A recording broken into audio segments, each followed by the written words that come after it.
다 같이 묵도하심으로 주일 예배 하나님 앞에 올려드리겠습니다. 다 같이 묵도하시겠습니다.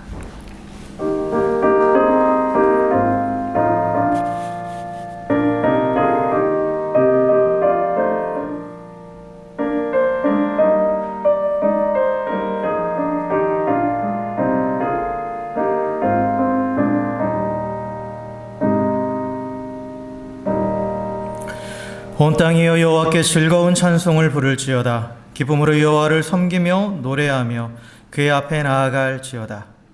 여호와가 우리 하나님이신 줄 너희는 알지어다.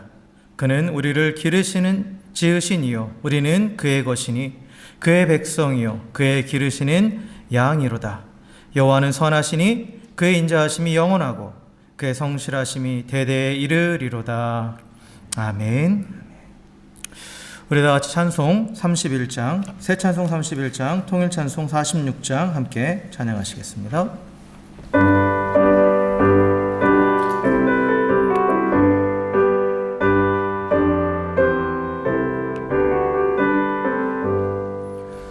찬양하라 복되신 구세주 예수, 백성들아 사랑을 전하세. 경배하라 하늘의 천군과 천사, 주님 앞에 영광을 돌리세. 목자같이 우리를 지키시고 종일 품에 늘 안아주시니 찬양하라 높으신 권세를 찬양 찬양 영원히 들으세. 찬양하라 복되신 구세주 예수, 우리 대신 죽임을 당했네. 구주 예수 영원한 구원의 소망, 경배하며 겸손히 절하세. 찬양하라 우리 죄 지신 예수, 그의 사랑 한없이 크셔라. 찬양하라 높으신 권세를 찬양 찬양 영원히 들으세. 찬양하라 복되신 구세주 예수, 천사들아 즐겁게 찬양해. 구주 예수 영원히 다스리시니 면류관을 주 앞에 드리세. 구주 예수 세상을 이기시고 영광 중에 또다시 오시리. 찬양하라 높으신 권세를 찬양 영원히 들으세. 아멘. 교동문 128번 사순절 5번입니다.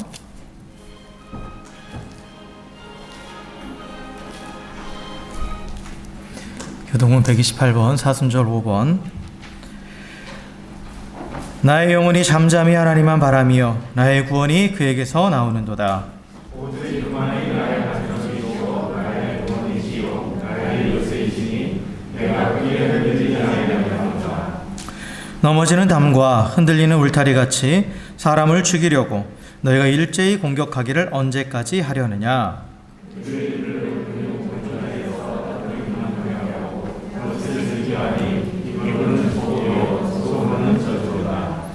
나의 영혼아 잠잠히 하나님만 바라라. 물은 나의 소망이 그로부터 나오는도다.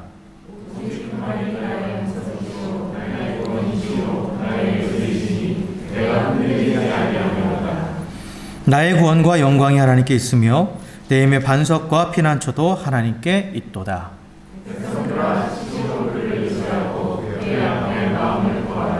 하나님의 아멘. 나는 전능하신 아버지 하나님 천지의 창조주를 믿습니다. 나는 그의 유일하신 아들 우리 주 예수 그리스도를 믿습니다.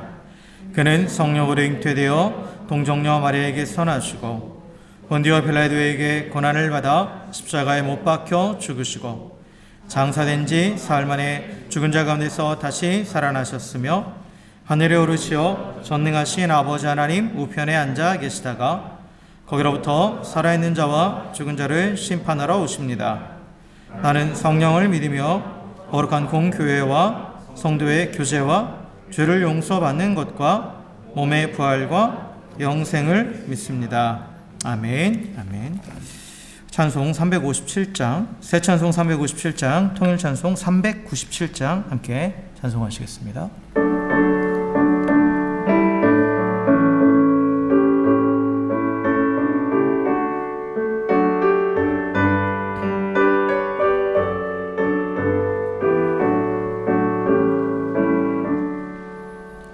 주 믿는 사람 일어나 다 힘을 합하여 이 세상 모든 마귀를 낮춰서 멸하세.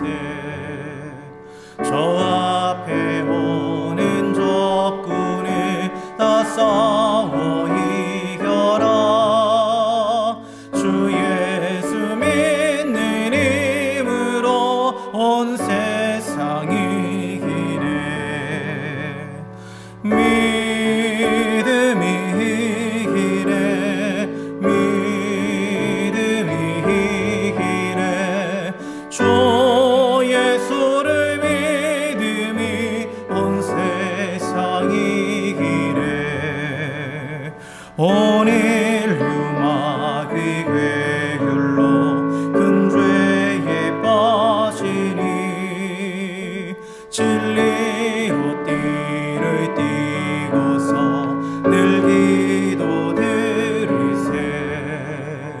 참 믿고 의지하면서 법 없이 나갈 때 주 예수 믿는 힘으로 온 세상이 이기네. 믿음이 이기네. 믿음이 이기네. 주 예수를 믿음이 온 세상이 이기네. 끝까지 이긴 자에게 긴 옷을 입히고 또 영생 복을 주시니 참 기쁜 일일세. 모든 세상 지나서 저 천성 가도록 주 예수 믿는 힘으로 온 세상이 이기네. 믿음이 이기네. 믿음이 이기네. 주 예수를 믿음이 온 세상이 이기네.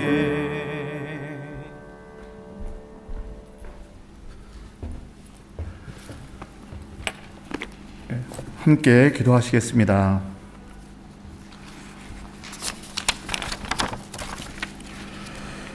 그렇게 하지 아니하실지라도 왕이여 우리가 왕의 신들을 섬기지 아니하고 왕이 세우신 금 신상에게 절하지도 아니할 줄을 아옵소서.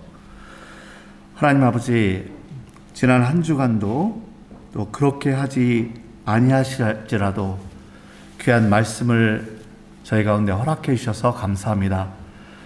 아버지 하나님, 하나님은 천지를 창조하신 하나님이십니다. 유일하신 하나님이십니다. 아버지 하나님, 저희의 삶 가운데 이 고백이 끊이지 않게 도와주시고 이 고백 안에서 정말 믿음으로 순종하는 삶을 살아갈 수 있도록 도와주시기를 간절하게 기도합니다. 하나님, 저희는 너무나도 연약합니다. 하나님을 믿고 살지만은 하나님보다는 나의 뜻과 나의 계획이 하나님 앞에 이루어지기를 바랄 때가 너무나도 많은 것을 고백합니다. 주님, 이러한 저희의 연약한 믿음을 고쳐주시고 붙들어 주셔서 온전히 순수한 믿음으로 오늘 다니엘의 세 친구들과 같이 그렇게 하지 아니하실지라도 믿음을 또 소유할 수 있도록 함께하여 주시기를 간절하게 기도합니다. 아버지 하나님, 참 세상은 아직도 코로나와 또 전쟁으로 인해서 참 어지럽고 또 어두운 면들이 많이 저희들이 보게 됩니다. 그러나 주님, 저희가 바라옵고 바라옵기는 정말 이 가운데서도 믿음의 또 사람들이, 하나님의 사람들이 또 하나님의 영광을 드러낼 수 있도록 함께하여 주시기를 간절하게 기도합니다. 전쟁 가운데 하나님 또 함께하시고 이 전쟁이 또 조속히 끝날 수 있도록 하나님 함께하여 주시기를 기도합니다. 아니, 또 이 시간에도 또 저희 교회 이삭 또 어린이와 브렌튼이 또 코로나로 또 힘들어하고 있는데 하나님 그들 가운데도 동행하여 주시고 온전히 이겨낼 수 있도록 함께하여 주시옵소서. 아버지 하나님, 저희 은혜교회가 또 은혜교회를 세우시고 이 아들레이드에 또 믿음의 교회로 세우셨는데 저희가 하나님이 두신 소망과 사명 가운데 이 은혜교회를 사랑과 믿음으로 섬길 수 있도록 또 함께할 수 있도록 하나님의 영광을 드러낼 수 있도록 하나님 도와주시기를 간절하게 기도합니다. 아버지 하나님, 참 저희가 주일 예배로 이 시간 모였습니다. 참 부족하고 연약한 모습으로 하나님 앞에 나왔지만은 또 저희가 하나님의 말씀 듣기를 간절히 소원합니다. 세우신 목사님 가운데 하나님께서 강권하셔서 온전히 하나님의 말씀을 선포할 수 있도록 도와주시고 듣는 저희들의 마음을 또 환히 밝히 열어주셔서 하나님의 말씀을 또 110분 또 저희들 가운데 받아들일 수 있도록 허락하여 주시기를 간절하게 기도합니다. 아버지 하나님, 시작하는 시간이 온데 오직 하나님만이 영광을 받으시고 하나님의 이름이 드러날 수 있는 예배가 될 수 있도록 함께하여 주시옵소서. 저희는 살아계신 예수 그리스도의 이름으로 기도드렸습니다. 아멘.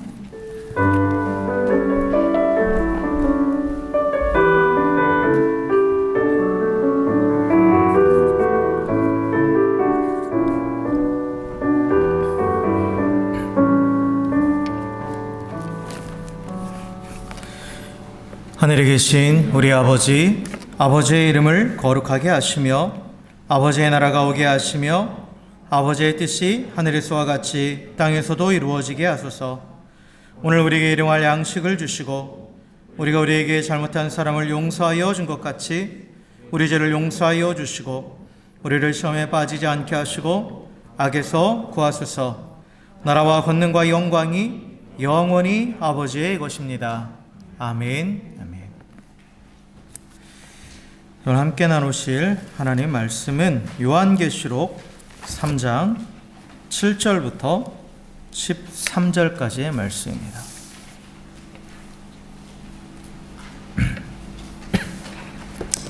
신약성경 요한계시록 3장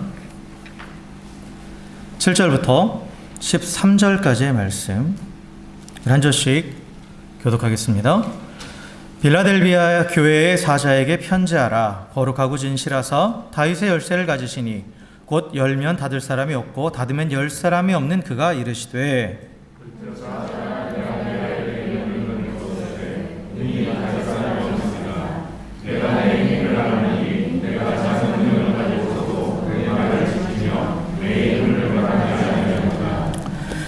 보라, 사탄의 회당 곧 자칭 유대인이라 하나 그렇지 아니하고 거짓말하는 자들 중에서 몇을 내게 주어 그들로 와서 내 발 앞에 절하게 하고 내가 너를 사랑하는 줄을 알게 하리라.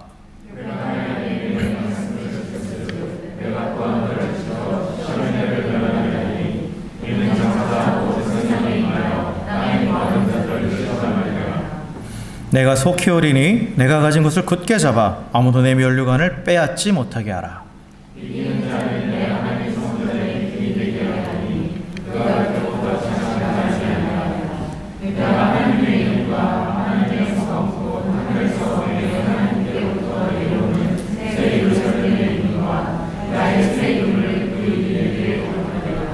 함께 읽습니다. 귀에 있는 자는 성령이 교회들에게 하시는 말씀을 들을지어다. 아멘. 아멘. 할렐루야.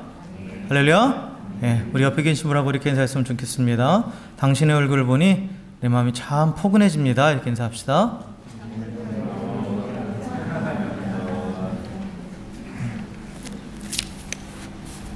네. 우리가 계속해서 쭉 그 믿음에 대해서 말씀을 나눴죠. 믿음에 대해서 말씀을 나눴어요. 그리고 지난 주일에 이제 그 믿음의 결국은 순종으로 이어질 수밖에 없다. 그래서 순종이라는 것은 창조주 하나님을 향한 믿음의 표현이다라고 그렇게 말씀을 드렸어요. 그래서 이제 믿음에 대해서 쭉 말씀을 나눴는데 이제 오늘은 그 믿음에 대한 그 말씀을 이제 마무리하면서 과연 그러면 이 믿음으로 사는 자, 우리 성도는 믿음으로 살아간다고 그랬는데 그 믿음으로 사는 자는 결국 어떻게 될 것인가? 그에게 약속되어 있는 하나님의 약속이 무엇인가에 대한 것을 오늘 요한계시록의 말씀을 통해서 특별히 이제 요한계시록이 그 1장부터 이렇게 쭉 해서 2장부터 3장까지 보면 이제 소아시아 7교회들이 쭉 나오는데 그 7교회 중에 이제 빌라델비아 교회를 향한 그 예수님의 말씀을 통해서 그 믿음으로 사는 자의 마지막이 어떻게 될 것인가에 대해서 우리가 한번 말씀을 나눠보도록 하겠습니다.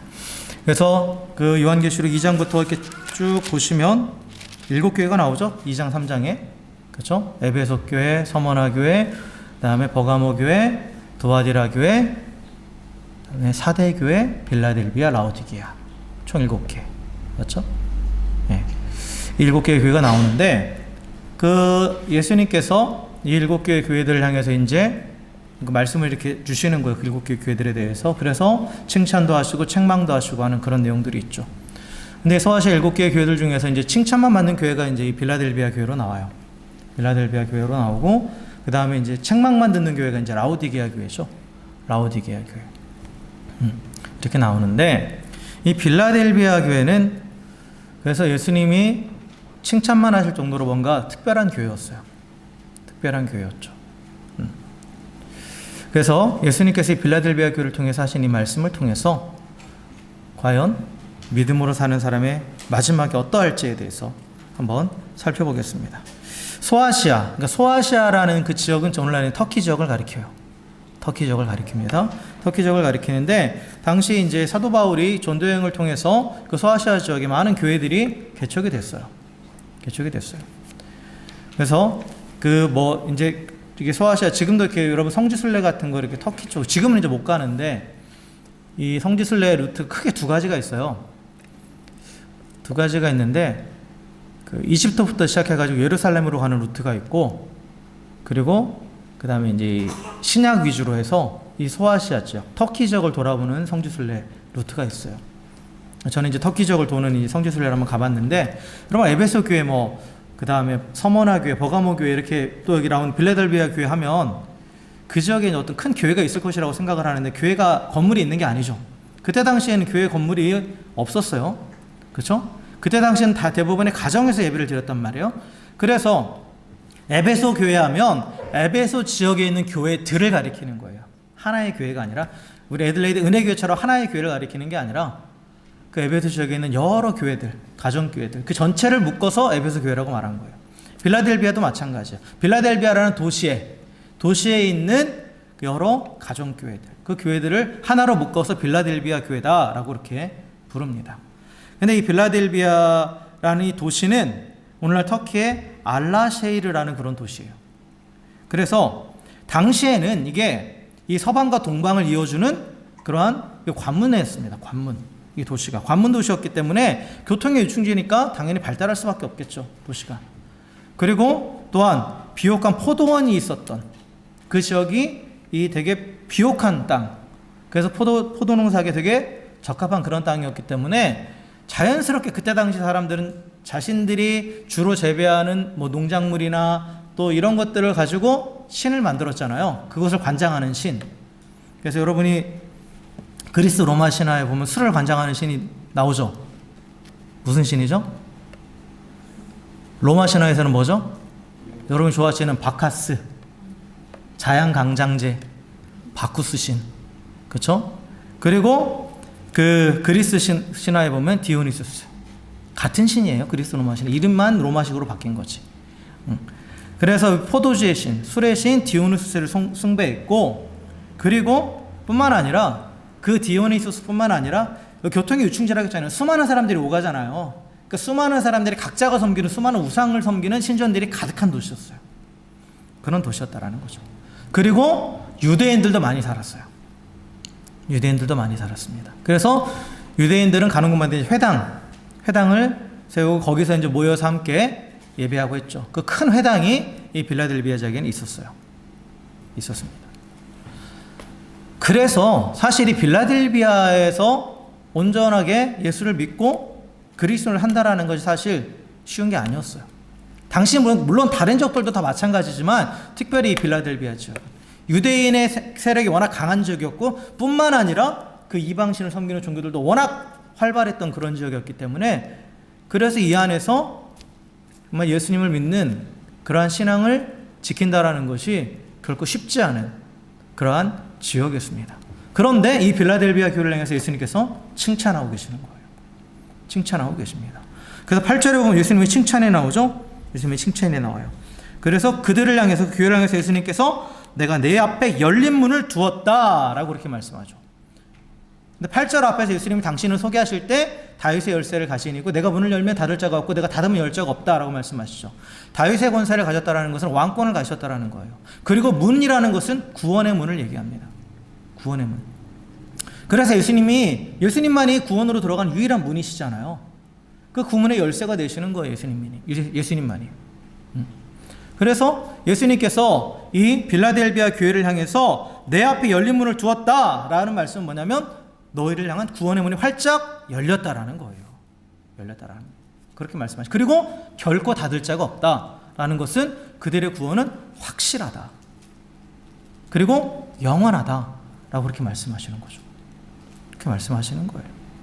그래서 그 빌라델비아 교회를 향해서 너희는 확실하고 영원한 구원을 보장받았다라고 그렇게 말씀하시는 겁니다. 그런데 왜 그들에게 예수님께서 그 구원을 보장해 주셨는가? 라고 해서 그 이유가 나오죠. 8절 이후에 후반부에 보면 내가 내 행위를 아노니 내가 작은 능력을 가지고서도 내 말을 지키며 내 이름을 배반하지 아니하였도다 라고 말씀하고 있어요. 예수님께서 빌라델비아 교회의 행위를 아신다라고 말해요. 행위. 근데 그들의 행위가 뭐였어요?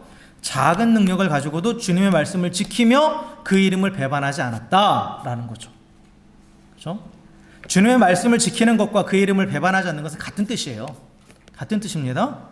말씀을 지키는 자는 말씀을 하신 그 주님께 순종하는 자이기 때문에 당연히 말씀을 지키는 자는 그 말씀을 주신 주님을 배반하지 않는 자죠. 그게 같은 말이에요. 그래서 결국 이 빌라델비아 교회는 주님의 말씀을 지켰다라는 거예요. 주님의 말씀을 지켰다라는 거죠. 그것이 그들의 행위예요. 근데 그 앞에 붙어 있는 말이 뭐예요? 작은 능력을 가지고도. 작은 능력을 가지고도. 그들이 주의 말씀을 지켰다라고 그렇게 말합니다. 그렇다면 그 주의 말씀을 지킬 수 있었던 그 작은 능력이 무엇인가? 라고 했을 때 여기서 작다라는 것은 이 세상의 기준으로 봤을 때 작다라는 거예요. 세상의 기준으로 봤을 때 보잘것없는 그런 능력을 의미해요. 그러니까 세상의 기준으로 봤을 때는 아무것도 아닌 것 같이 그런 능력을 그들이 갖고 있었다라는 거예요. 그게 뭐냐? 믿음이에요. 믿음입니다. 그러니까 이 빌라델비아 교회가 가지고 있었던 그 작은 능력이 뭐냐? 세상의 눈으로 봤을 때 아무것도 아닌 것처럼 보이는 그 작은 능력은 바로 믿음이라는 거죠. 믿음은 세상의 기준으로 봐서는 참 보잘것없는 것처럼 보여요. 보잘것없는 것처럼 보입니다. 그러나 오늘 말씀처럼 이 믿음은 어떤 상황에서도 주의 말씀을 순종하게 하는 능력이 되는 거예요. 능력이 되는 거예요. 그래서 이 믿음이라는 세상으로 봐서는 아무것도 아닌 것 같은 이걸 가지고 있으면 주의 말씀에 순종하게 된다라는 거죠. 주의 말씀에 순종하게 된다라는 거예요. 그 말씀을 지키게 된다라는 거예요. 그러니까 믿음이 없으면 말씀을 못 지키는 거예요. 이게 지킨다라는 건 간직한다는 의미도 있고 순종한다는 의미도 있고 같은 의미죠. 다. 간직하는 자는 그 말씀을 간직하는 자는 그 말씀을 따라가는 자이기 때문에. 그래서 말씀을 지키고 순종하기 위해서는 믿음이 필요한데 왜 믿음이 있으면 말씀을 지킬 수 있느냐, 말씀을 순종할 수 있느냐라고 했을 때 이 믿음 안에는 무엇이 담겨 있냐면 미래에 대한 소망이 있기 때문에 그런 거예요. 미래에 대한 소망이 있기 때문에. 자, 우리는 믿음을 통해서 구원받죠? 그렇죠? 우리가 믿는 믿음은 구원받는 믿음을 말해요. 여기서 말하는 것은 구원받는 믿음. 구원받는 믿음은 그러니까 믿음을 통해서 우리는 구원받아요. 근데 그 믿음은 창조주 하나님을 향한 믿음, 그리고 창조주 하나님의 그 사역, 특별히 우리를 향한 구원의 사역에 대한 믿음이에요. 그런데 그 창조주 하나님의 구원의 사역 안에 우리가 믿는 그 구원의 사역 안에 뭐가 담겨 있냐면 소망이 담겨 있어요. 소망이 담겨 있습니다. 즉 구원받는다라는 것의 의미는 뭡니까? 구원받는다라는 것의 의미는 사실 구원받는다라는 것의 의미는 현재적인 의미도 있지만 그 안에는 미래적인 의미가 더 크죠. 그렇잖아. 우리가 그리스도 안에서 구원받았다 그랬을 때 우리에게는 항상 우리는 미래적인 부분을 또 얘기할 수밖에 없어요. 장차 영원한 하나님의 나라에 대한 약속이 있는 게 구원이에요. 그렇죠?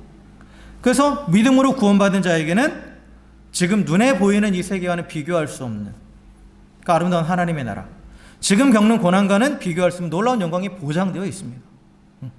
그래서 믿음 안에 영원한 하나님의 나라에 대한 이 소망이 담겨 있어요. 그래서 우리가 믿는다라고 했을 때는 그 소망을 내가 품고 있다라는 것을 의미하는 거예요. 그래서 이 믿음 안에 담긴 하나님의 나라에 대한 소망은 현재의 고난을 이겨내게 하는 그런 능력이 되는 거죠. 소망도 살아있는 소망이 있고 죽은 소망이 있다고 그랬잖아요. 그죠? 죽은 소망은 뭐예요? 헛된 소망은 뭐예요? 내 삶에 아무 영향도 못 미치는 거예요, 지금. 그냥 막연히 꿈꾸는 건데 그게 내 삶의 현상과는 아무 상관이 없어요. 그러나 이 믿음 안에 담겨 있는 그 소망은 살아있는 소망이에요. 확실하게 보장되어 있는 소망이에요. 그렇기 때문에 그 소망을 가진 자는 오늘을 인내하면서 견뎌낼 수 있는 거예요. 왜요? 그 소망이 분명히 이루어질 것이기 때문에. 그래서 우리가 믿음 안에 담겨있는 이 소망은, 가지고 있는 이 소망은 살아있는 소망, 산 소망이기 때문에 그 소망으로 인해서 현재의 고난을 인내하고 참아내고 그리고 그 말씀대로 순종할 수 있는 거죠. 있는 거예요. 그래서 믿음은 그냥 봐서는 아주 작은, 아무것도 아닌 거죠. 세상의 눈으로 봐서는, 세상에서는 강력한 게 뭐예요? 돈이고 인맥이고 권세고 이게 강한 능력이잖아요. 세상의 관점에서. 믿음이라는 것은 전혀 오히려 나약해 보이는 거죠. 그렇지 않아요? 스스로 아무것도 할 수 없는 존재네? 이런 식이잖아요. 그래서 아무것도 아닌, 정말 이거 능력이라고도 말할 수 없는 건데, 그런데 믿음이라는 건 진정으로 그 안에 담겨있는 소망 때문에 이 세상을 이기게 하는 능력이 되는 거예요. 그래서 믿음은 아무것도 아닌 아주 작은 능력처럼 보이지만 실상은 그 안에 담긴 그 소망으로 인해서 세상을 이기게 하는 가장 강력한 능력이라는 거죠. 강력한 능력이라는 거예요. 그런데 빌라델비아 교회는 사실 아까도 말씀드렸지만 그 지역적인 특색으로 인해서 교회가 외적으로 봐도 되게 미약했어요. 외적으로 봐도. 그리고 다른 또 여기 나오는 7교회들 가운데 가장 세력이 약한 교회였어요. 가장 초라해 보이는, 그러니까 겉으로 보기도 되게 아무것도 없어 보이는 그런 교회였단 말이죠. 아무런 능력도 없는 것처럼 보였어요. 그런데 예수님은 그들에게 작은 능력이 있다. 그 능력, 믿음의 능력, 온전한 능력이 있었다라고 말씀하고 있고, 그리고 결국 그 온전한 능력으로 인해서 말씀을 지키며 예수님을 배반하지 않는, 그래서 아주 미약해 보이지만 그러나 실상은 강한 교회였다라는 거죠. 살아있는 교회. 그러한 교회였다라는 거예요. 사실 이 요한계시록이 쓰여질 당시 이 빌라델비아 교회는 혹독한 핍박 가운데 있었어요. 혹독한 핍박을 당하고 있었어요. 그들이 핍박을 당한 것은 물론 이제 로마의 압제도 있었지만 여기 나오죠. 여기에 보면 그 9절에 보면 자칭 유대인이라 하나 그렇지 않냐 거짓말하는 자들, 사단의 회당. 실제로 이 사탄의 앞잡이가 된 유대인들, 그때 그 빌라델비아에 아주 큰 유대인 회당이 있었다고 했잖아요. 그 유대인 그 종교 공동체가 아주 크게 세력을 자리 잡고 있었어요. 그 안에서 힘을 발휘하고 있었다라는 거죠. 근데 그 유대인들에 의해서 더 혹독한 핍박을 당하고 있었어요. 그래서 그 유대인들은 직접적으로 교회를 핍박할 뿐만 아니라 온갖 거짓말로 교회를 비방하고, 그리고 로마 당국에 고소했어요. 여러 가지 것들로. 그래서 실제로 그 초대교회 이렇게 이 초대교회를 고소하고 비난하고 비방하는 그러한 고소문, 투서문들을 이렇게 분석을 해보면 어떤 내용들이 있냐면, 왜 성찬식 있잖아요. 성찬식 예수 그리스도의 살과 피를 먹는다라는 그 문구 하나를 가지고 이들은 시기난다. 사람의 피를 먹는다. 사람의 피를 마신다. 그런 식으로 이렇게 고발한 거예요. 고발한 거예요. 또 거룩하게 서로 입맞춘다. 그럼 문란하다. 성적으로 문란하다. 그러면서 그런 거짓말을 꾸며내가지고 실제로 로마 당국에 고발한 거예요. 그러니까 종교적인 이유뿐만 아니라 도덕적인 이유로도 완전히 매장시켜버리는 거죠. 매장시켜버리는 거예요. 그래서 각종 유언비어를 통해서 혐오를 조장했어요. 그리스도인들에는 혐오를 조장해서 사회적으로 차별을 당하게 하고 멸시를 당하게 만들었다라는 거죠. 그러니까 정치 세력인 로마에게도 핍박당하는 거고, 그 다음 유력한 종교 세력인 유대인들에게도 핍박당하니까 얼마나 힘들었겠어요. 그 안에 갇혀서 빌라델비아 교회가 가지고 있는 믿음은 너무나 무기력해 보였겠죠. 그렇죠? 우리가 생각하는 강한 능력이라는 것은 그러면 그것들을 분연히 떨치고 일어나가지고 모든 그것들을 막 다 싸워서 이기고 이걸 생각하는데 그게 계속 당하고만 있는 거예요. 그러니까 얼마나 약해 보였겠어요. 그리고 그 교회는 금방이라도 사라질 것처럼 그렇게 보였다라는 거예요. 겉으로 보기엔 그랬는데, 그런데 예수님은 뭐라고 말씀하시느냐? 그들이 끝까지 인내하면서 주의 말씀을 지키면서 주의 말씀을 결코 배반하지 않았다라는 거죠. 않았다라는 거예요. 그러니까 엄청난 대가를 지불하면서도 그 하나님 나라의 소망 때문에 그 소망을 붙잡고 말씀대로 순종한 거예요. 그래서 제가 믿음에서 여러 번 말씀드렸지만 온전한 믿음의 사람은 대가를 기꺼이 지불한다고 그랬죠. 왜요? 소망이 있기 때문에. 미래에 대한 소망이 있기 때문에 현재에 치러야 될 대가를 아까워하지 않는다고 그랬죠. 그게 육체적인 고난이든 물질적인 손해든 여러 가지 것들이든 간에 그걸 아까워하지 않는다고. 실제로 그랬다라는 거예요. 이 빌라델비아 교회 사람들은. 그래서 예수님은 인내하며 말씀대로 순종하는 그들의 행위를 보시면서 그들에게 온전한 믿음이 있다. 너에겐 그 작은 능력이 있다. 세상으로 봐서는 아주 작아 보이지만 그러나 가장 강력한 능력인 믿음을 가지고 있다라고 그렇게 인정하신 거예요. 그리고 그렇기 때문에 그 흔들리지 않는 믿음을 가지고 있었기 때문에 그들 앞에 구원의 문이 활짝 열려 있다라고 예수님께서 선포하신 거죠. 선포하신 거예요. 결국은 믿음으로 구원받는 공식이 그대로 적용되는 거예요. 믿음을 통해서.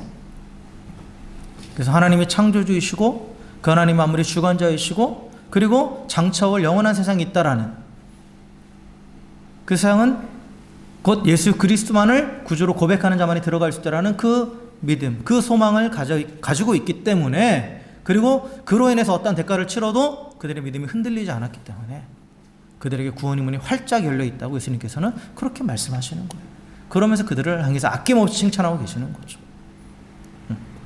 여러분, 세상원들이 믿음을 인정해 주지 않아요. 분명히 말씀드리지만 아무것도 아니라고 얘기해요. 흔한 말로 예수가 밥 먹여줘? 이렇게 얘기하죠. 근데 예수님이 밥 먹여주는 분으로만 여기는 것은 너무 이제 1차원적인 것이고, 물론 먹여주시기도 하시지만. 근데 성경은 분명하게 하나님 다 보고 계신다라는 거예요. 다 보고 계시고, 그리고 인정하신다라는 거죠. 인정해 주고 계신다라는 거예요. 내가 내 삶의 자리에서 치열하게 믿음을 지키기 위해 싸우는 그 싸움들을 다 지켜보고 계신다라는 거예요. 내가 믿음 때문에 나름 세상에서 손해보는 것들에 대해서도 다 지켜보고 계신다라는 거예요. 그리고 우리가 가지고 있는 그 소망대로 반드시 이루어 주신다라는 거죠. 주신다라는 거예요. 그뿐만 아니라 오늘 보면 이제 그들을 향해서 9절부터 10절까지 이제 예수님께서는 격려하시는 거예요. 그들의 과거부터 현재까지 모습을 먼저 칭찬하시고 그리고 나서 이제 그들을 향해서 격려하시는 거죠. 위로하시고 격려하시는 거예요. 9절에 보니까 사단의 외당 자칭 유대인이라 하나 그렇지 않냐 거짓말하는 자 중 몇을 내게 주어서 그들로 와서 내 발 앞에 절하게 하고 내가 너를 사랑하는 줄 알게 하리라. 실제로 예수님께서 그들에게 지금 격려해 주시는 건 뭐냐면 너를 핍박하는 그 대적들이 네 앞에 절하게 해야겠다. 핍박 가운데 인내하고 순종하고 있는 그들을 향해서 그의 대적들을 굴복하게 하시겠다고 약속하시는 거죠. 약속하시는 거예요. 그러니까 하나님이 자기 백성의 억울함을 그냥 마냥 조금만 보고 계시는 게 아니라는 거예요. 이 땅에서도 그 억울함을 풀어주실 때가 있다라는 거죠. 신원해 주신다라고 그러죠. 신원해 주신다. 그 모든 억울함들을 하나님께서 갚아주시고 그리고 그 지위를 회복시켜 주신다라는 거예요. 그를 미래의 영원한 하나님 나라만 얘기하는 게 아니라 지금도 이 땅에서도 그렇게 해주시겠다라고 약속하시는 거죠. 그리고 또한 그 뒤에 보면 이제 더 중요한 격려가 있어요. 더 중요한 격려가 뭐냐면 10절에 내가 나의 인내의 말씀을 지켰은즉 또한 내가 또한 너를 지켜 시험의 때를 면하게 하리니 이는 장차 온 세상에 임하여 땅에 거하는 자들을 시험할 때라 라고 했죠. 그래서 모든 시험에서 지켜주시겠다라는 거예요. 지켜주시겠다라는 거예요. 예수님께서는 이 빌라델비아 교회가 믿음으로 인내하며 말씀을 지켰기 때문에 예수님이 이제 그들을 지켜주시겠다라는 거예요. 그들이 말씀을 지켰으니까 예수님이 그들을 지켜주시겠다라는 거죠. 그러면서 장차 임할 시험을 면하게 하시겠다라고 약속하셨어요. 근데 이 면하게 하신다라는 말이 우리가 생각하는 것처럼 시험을 안 받게 하시겠다는 그런 의미는 절대 아니에요. 그게 아니라 어떠한 시험이 와도 지켜주신다는 의미예요. 지켜주신다는 의미예요. 왜냐하면 땅에 있는 모든 자들이 다 시험을 받는다고 분명히 말씀하고 있잖아요. 그 모든 자는 믿는 자들 다 포함되는 거예요. 근데 그 시험에서 지켜주신다라는 거예요. 지켜주신다라는 거죠. 그리고 여기서 이제 성도가 당하는 시험 여러 가지 유형이 있는데 여기서는 이제 직접적으로 그들에게 와닿는 건 뭐예요? 핍박이죠. 직접적인 핍박이 올 때 예수님께서 지켜주시겠다라는 거예요. 빌라델비아 교회 성도들이 핍박 가운데서 말씀을 지켜냈듯이 하나님께서도 그들을 모든 핍박 가운데서 지켜내실 것이라고. 그리고 지금도 지키고 있다라는 말씀이죠. 지금도 지켜주고 계시다라는 말씀이에요. 그래서 하나님 자기 백성을 계속 주목하고 계시고 주시하고 계세요. 그러면서 그 강한 팔로 보호하고 계십니다. 보호하고 계세요. 세상이 아무리 핍박하고 힘들게 할지라도 물론 우리가 겪고 있는 어려움과 고통이 있죠. 그러나 하나님이 보호해 주시기 때문에 거기서 끝나는 거예요. 사실 하나님의 보호가 있기 때문에. 하나님의 보호의 선이 걷어지면 우리는 더 적나라하게 노출될 수밖에 없어요. 더 적나라하게 노출될 수밖에 없습니다. 항상 하나님께서는 자기 백성을 품고 계세요. 때로 내가 정말 핍박당하고 하나님이 안 계신 것처럼 느껴지는 그 상황에서 하나님 품고 계시는 거예요. 품고 계시니까 거기서 끝나는 거예요. 거기서 끝나는 겁니다. 세상은 믿음으로 살아가는 성도들을 미워하고 핍박합니다. 그건 당연한 것이라고 했죠. 세상이 향하는 방향과 믿음으로 살아가는 방향은 달라요. 그렇죠? 세상은 계속해서 하나님 등지고 자기 길을 걸어가는 거고, 그러나 세상에서 구원받아서 믿음으로 살아가는 자는 이제 그 세상의 방향과 반대 방향인 하나님을 향해서 간다고 그랬죠. 계속해서 하나님을 향해 걸어가는 자들이에요. 그렇기 때문에 서로 반대 방향끼리 부딪힐 수밖에 없다고 말씀드렸죠. 삶의 방향성이 다르다고 그랬어요. 방향이 다르면 부딪힐 수밖에 없는 거예요. 서로 충돌할 수밖에 없어요. 계속 세상의 가치와 우리가 믿는 믿음의 가치들은 충돌이 일어날 수밖에 없어요. 우리 안에서 수많은 믿음의 원칙과 세상의 원칙에서 갈등이 일어나잖아요. 여러분 스스로도. 그리고 세상에 살아가면서도 또 외적으로도 계속 갈등은 일어날 수밖에 없어요. 그건 당연한 거라고 말씀드렸어요. 내가 예수 믿고 이 땅을 살아가는데 이 세상에 살아가는 게 너무 편하다. 그거는 제대로 믿고 있지 않은 거예요. 1차적으로는. 믿음을 따라 살아가지 않으면 세상의 흐름에 따라 살아가니까 너무 편한 거죠. 물론 말씀으로 완전히 단련되어서 세상에 그러한 이 부딪힘에도 아무렇지도 않게 이제 넘어가는 수준이 되면 그때도 편해질 수 있어요. 아마 그러실 거예요. 대부분 다. 그래서 편안하시죠? 근데 실제로 예수 믿고도 아무 갈등도 없고 아무런 외적인 충돌이 없고 그냥 편안하게 살아가고 있다.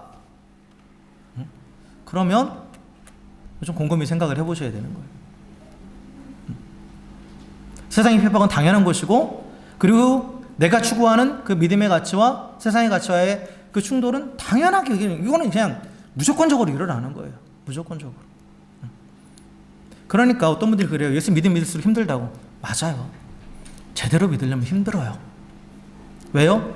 익숙하지 않으니까. 이전까지는 그냥 내가 원하는 방식대로 살았어요. 세상의 방식 그대로 따라 살았어요. 그러니까 전혀 뭐 그게 익숙했으니까 그런 충돌이 없으니까 힘들지 않죠. 근데 믿음으로 살아가려고 하면 충돌이 일어나요. 내적인 갈등도 오고 주변 사람들도 너 왜 그래? 그러기도 하고 왜 유별나게 왜 그래 하기도 하고 때로는 정말 손해도 봐야 되고 그런 괴로움들이 있을 수밖에 없어요. 불편할 수밖에 없어요. 그래서 믿으면 믿을수록 사실 그러한 도전들은 더 거세어지는 거예요. 그래서 제대로 믿으려고 하면 제가 말씀드린 제대로 내가 제대로 믿겠다고 작정하면 모든 일이 술술 풀릴 것 같잖아요. 하나님께서 도와주셔서. 근데 분명히 말씀드리지만 이런 제가 예언을 잘 안 하는데 제가 뭐 예언의 은사가 있는 것도 아니지만 분명히 예언하고 말씀드리지만 예수 믿고 정말 열심히 말씀대로 살아보려고 하면 더 힘들어집니다. 그건 분명해요. 근데 그 가운데 하나님께서 주시는 확신은 하나가 있어요. 그건 뭐냐? 함께 하시겠다라는 거예요. 비록 그 당하는 고난들이 지금 당장 나는 힘들지만 그 하나님께서 내가 그 말씀을 지키려고 하면서 그렇게 부딪히는 그 순간에 나를 지켜주신다라는 거예요. 나를 지켜주신다라는 거죠. 내가 더 이상 거기에 휩쓸리지 않도록 지켜주시겠다라는 거예요. 그 약속이 있으니까 그걸 붙잡고 우리가 달려나가는 거지, 예수 믿고 모든 걸 다 내가 순종하면 다 풀린다? 그런 건 없어요. 그건 없습니다. 세상은 갈수록 악해져 가죠? 갈수록 악해져 가죠. 분명히 말씀드리지만 갈수록 예수 믿기 힘들어져 갈 거예요. 갈수록 믿는 자들은 마이너리티가 될 거예요. 지금 체감하잖아요. 조금씩 더. 이전에는 말도 안 됐던 것들이 어떻게 그런 말도 안 되는 그런 것들이 지금 그게 막 대세가 돼버려가지고 그게 잘못됐다고 주장하면 오히려 핍박당하는 그런 현실들을 우리 지금 살아가고 있죠. 더 심해지면 심해졌지 그게 나아지진 않을 거예요. 왜냐하면 세상은 계속해서 악해져 가는 거니까. 근데 성경은 우리에게 이 세상에 공격을 당할 때 복이 있다라고 말씀하세요. 이게 너무 아이러니하죠. 왜냐하면 이 세상에서 고난을 당할 때 하나님의 영이 함께 하시기 때문이에요. 베드로전서 4장 14절에 보면 너희가 그리스도의 이름으로 치욕을 당하면 복 있는 자로다. 영광의 영 곧 하나님의 영이 너희 위에 계심이라.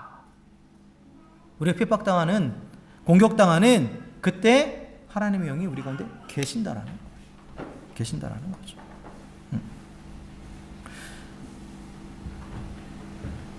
그래서 세상의 핍박은 우리가 하나님의 사람임을 증명해주는 증거인과 동시에 또한 함께 하시는 그 하나님, 임마누엘 되시는 그 하나님의 약속을 더 확실히 경험하게 하는 그러한 계기가 되는 거예요.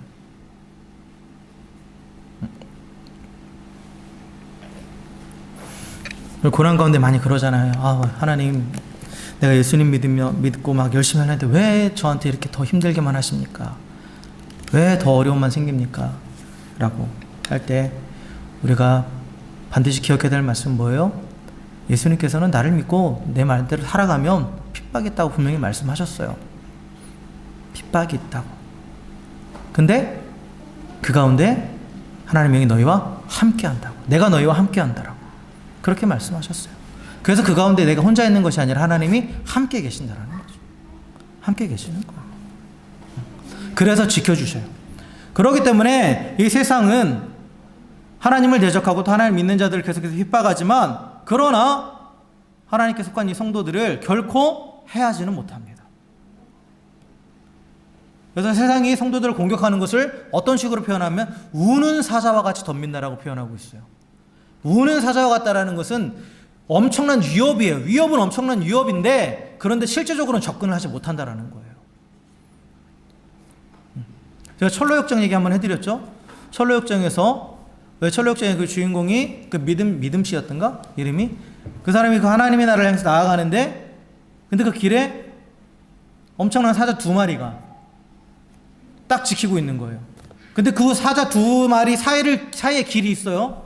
그 길을 지나가야 돼. 근데 계속 울부짖고 있어요. 사자들이. 그러니까 두려운 거죠. 두려운 거예요. 근데 그 길을 도와주던 그 길을 걸어가던 그 믿음씨였나? 하여튼 그 사람에게 이제 어떠한 누군가 깨닫게 하는지 어떤 음성이 들렸는지 그 뭔가를 얘기해 주냐면 그 사자의 목을 자세히 보라고 얘기해요. 그러니까 처음에는 사자 울부짖는 것만 보였는데 그 사자의 목을 자세히 보니까 어떻게 돼 있냐면 쇠사슬로 메어져 있어요. 묶여져 있어요. 그러니까 계속 위협은 하는데 실제로 덤비지는 못하는 거예요. 덤비지는 못한다는 거죠. 실제로 해하지는 못하는 거예요. 그 사이를 지나가도 사자들이 울부짖긴 하고 막 으르렁거리긴 하는데 지금 당장이라도 삼킬 듯이. 그런데 목에 줄이 메어져 있기 때문에 절대 해치지 못한다는 거죠. 이게 하나님의 보호하심이에요. 하나님의 보호하심. 사자가 울부짖는 것 같이 그런 엄청난 위협이 우리 가운데 있지만 우리 앞에 또 도사리고 있지만 그리고 앞으로도 계속 있을 것이지만 그러나 자세히 보라는 거예요. 하나님의 손이 그들을 붙잡고 있다는 거죠. 그리고 무엇보다 나를 보호하고 계신다는 거예요. 지켜주시기 때문에 그래서 우리는 그것을 걸어갈 수 있는 것이고 그리고 또한 무엇도 약속하셨냐? 그 대적을 내 발밑에 엎드리게 하시겠다 라고 그렇게 격려하신 거예요. 그러니까 지금 그 믿음의 길을 포기하지 말고 계속해서 걸어가라 라고 지금 말씀하시는 거죠. 그래서 예수님께서는 빌라델비아 교회 성도들을 향해서 이렇게 권면하시고 또 위로해 주시고 지금 너희가 절대 혼자가 아니다. 내가 너희를 보호하고 있다. 내가 너희를 지키고 있다. 그 말씀을 해주고 나서 이제 마지막으로 약속을 주세요. 이제 미래적으로 너희들이 계속해서 그 믿음을 지키고 나가면 어떻게 될 것인가에 대해서 이제 말씀을 주십니다. 그래서 11절과 12절 말씀. 11절에 보면 내가 속히 오리니 내가 가진 것을 굳게 잡아 아무도 내 면류관을 빼앗지 못하게 하라 라고 그렇게 말씀하고 있죠. 여기서 내가 속히 온다. 이거 주님의 재림을 말씀하시는 거예요. 주님이 반드시 다시 오신다라는 거예요. 사실 우리의 소망의 근원은 주님이 다시 오심이에요. 주님의 재림이에요. 주님이 재림하시는 날 이 세상의 모든 것들이 끝나고 새롭게 새하늘과 새 땅이 시작되면서 그곳에서 하나님께서 우리의 모든 것들을 회복시키시고 또한 우리를 온전케 하셔서 또 영원한 것들을 누리게 하신다라는 그 소망을 가지고 있잖아요. 거기에 그 소망을 가지고 있는 자들에게 예수님께서 뭐라고 말씀하시는 거예요? 내가 반드시 온다. 내가 속히 온다. 라고 말씀하시는 거죠. 주님 반드시 오십니다. 주의 재림의 날은 반드시 와요. 그게 언제일지 아무도 모르지만 그러나 분명한 것은 어제보다 오늘이 그날이 하루 더 가까워졌어요. 그죠? 예수님께서 계속 참고 계시잖아요. 하나님께서 오늘 구원에서 참고 계시는데 그러나 정해진 기한은 있어요. 분명히. 그게 언제인지는 몰라요. 하지만 분명한 것은 어제보다는 오늘은 하루 더 당겨졌어요. 내일은 하루 더 당겨질 거예요. 근데 반드시 오십니다. 반드시 오세요. 그러면서 내 면류관을 빼앗지 못하게 하라 라고 말씀하시죠. 내 면류관을 빼앗지 못하게 하라. 면류관이라는 것은 그 승리의 상징입니다. 승리의 상징. 왕관하고는 좀 다른 거예요. 왕관하고는 다른 이 승리의 상징. 그러니까 올림픽 경기에서 우승한 자들에게 주어지는 그런 승리의 상징이에요. 그래서 이 면류관 예수님이 오시는 그날 그러면 뭐를 주시겠다라는 거예요? 면류관을 주신다라는 거죠. 승리의 상징. 즉 모두 상급을 주신다라는 거예요. 상급을 주신다라는 거죠. 그러면 그 상급을 빼앗기지 않게 해서 어떻게 하라? 가진 것을 굳게 잡아라. 가진 것이 뭐예요? 지금 이들에게 있는 게 뭐예요? 믿음이죠. 믿음이에요. 그러니까 믿음을 굳게 잡으라는 거예요. 믿음을 굳게 잡고 있으면 내가 반드시 다시 와서 너희에게 상급을 줄 것이다. 라는 거죠.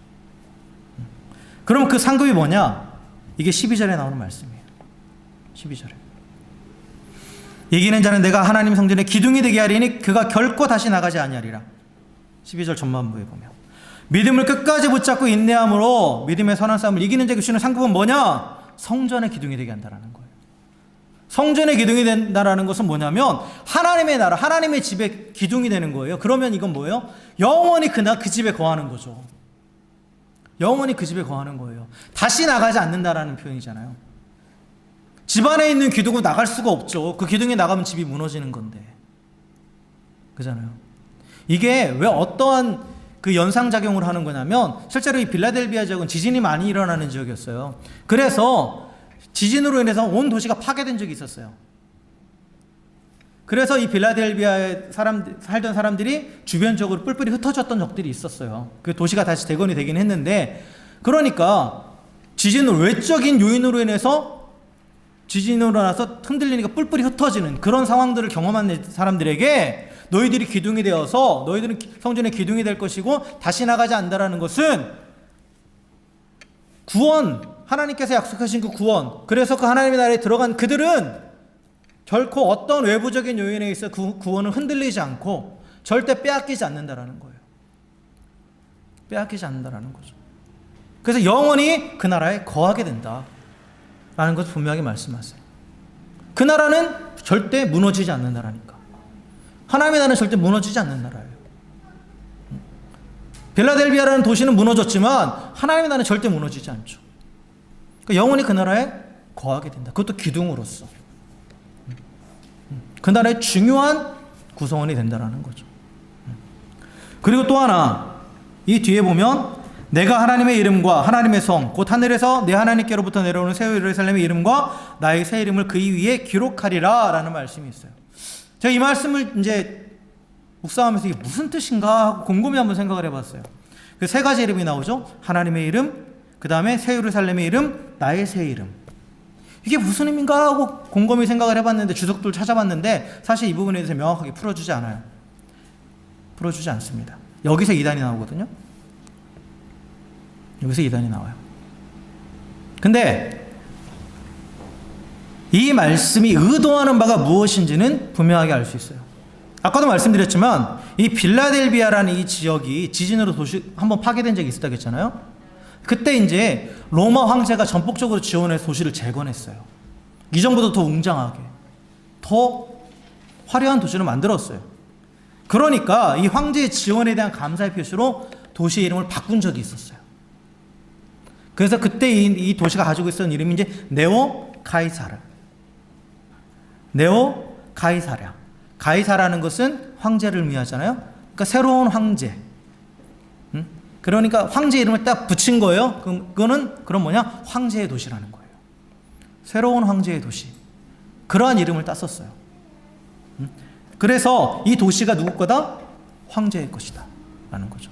자, 그렇다면 자, 이름을 그 위에 쓴다라는 것이 어떤 의미예요?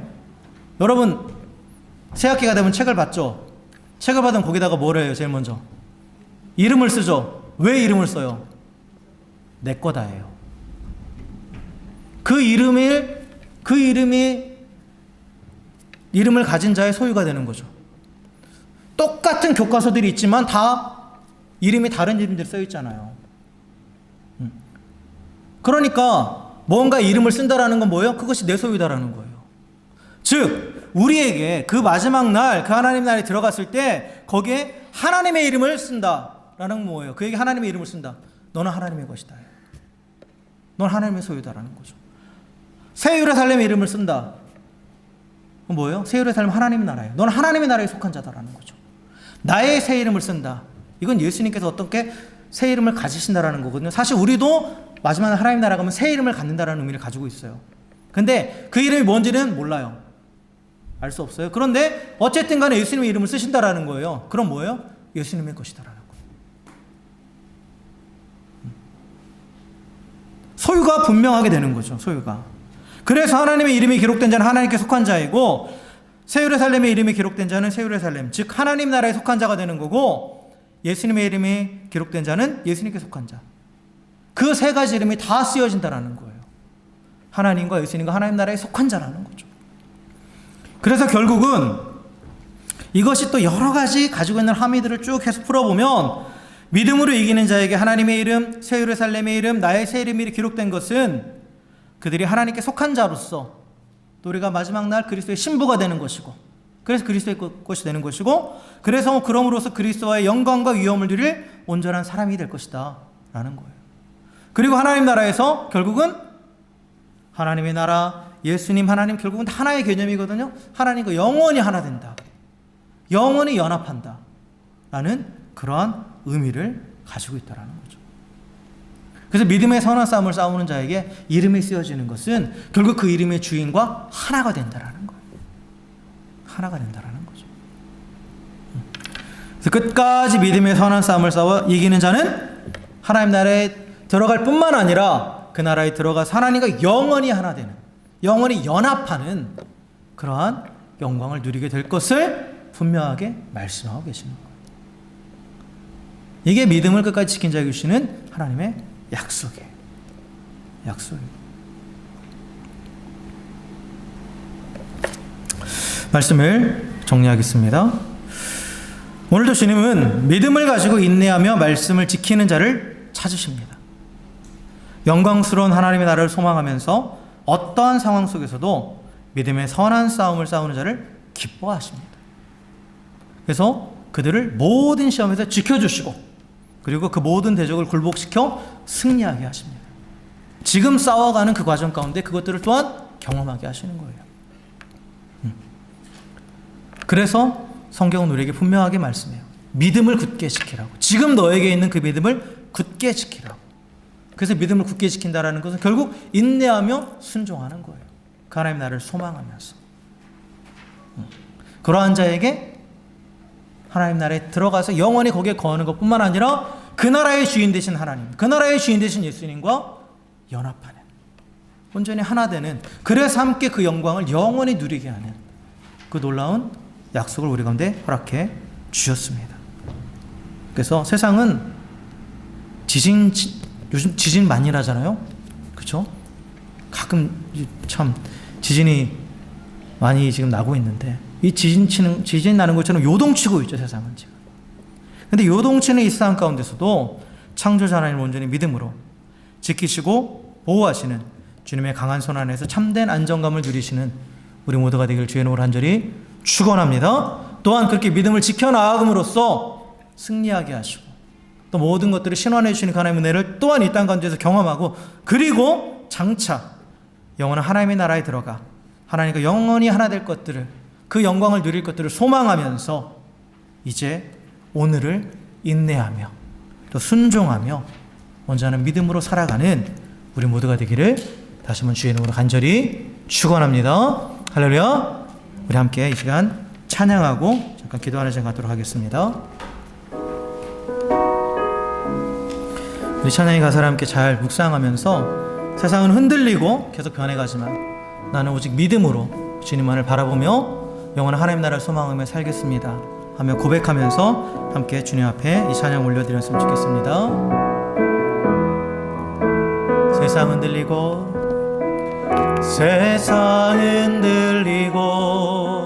사람들은 변하여도 나는 주를 섬기리. 주님의 사랑은 영원히 변하지 않네. 나는 주를 신뢰해. 오직 믿음으로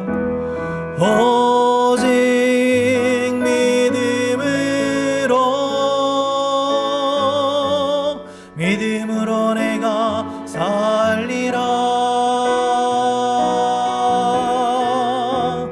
오직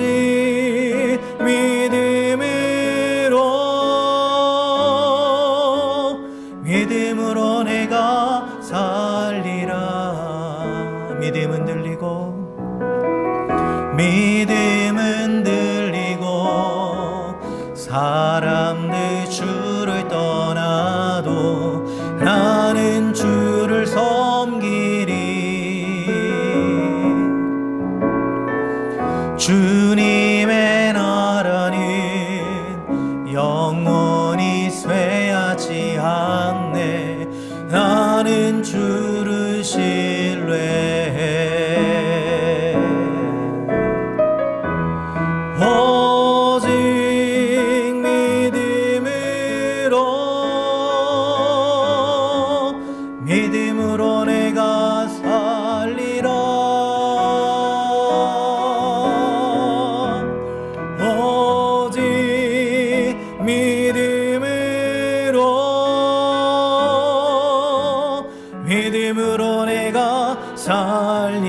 오직 의인은 믿음으로 말미암아 살리라.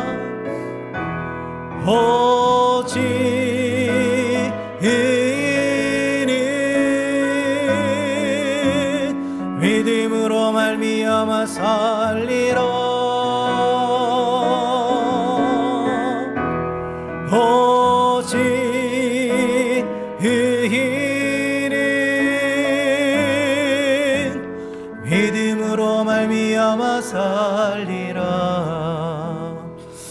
이 시간 함께 좀 통성으로 기도했으면 좋겠습니다. 나는 말씀을 기억하시면서 세상이 흔들리고 모든 것들이 변해가지만, 그리고 또한 세상은 믿음이 아무렇지도 않은, 아무것도 아닌, 아무 능력이 없다라고 그렇게 말하지만, 그러나 우리에게 믿음의 정말 하나님의 말씀을 따르게 하고 또한 영원한 하나님의 나라를 이끄는 능력이 있다는 것을 믿고 정말 믿음으로 살아가는 자 되기를 소망합니다.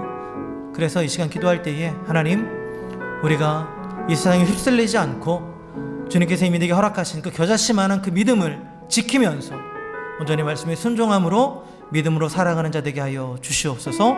영원한 하나님의 나라를 소망하면서 잠시 잠깐의 어려움과 고난이 있다 할지라도 그 소망을 붙잡고 승리하며 살아갈 수 있도록, 무엇보다도 그 가운데 함께 하신다는 그 하나님의 약속을 또한 우리가 경험하며, 그리고 장차 이루실 하나님 나라를 소망하며 오늘도 믿음으로 살아가는 우리가 되게 해달라고 이 시간 우리가 합심해서 기도했으면 좋겠습니다. 우리 시간 성령의 도우심을 구하며 함께 기도하겠습니다. 주여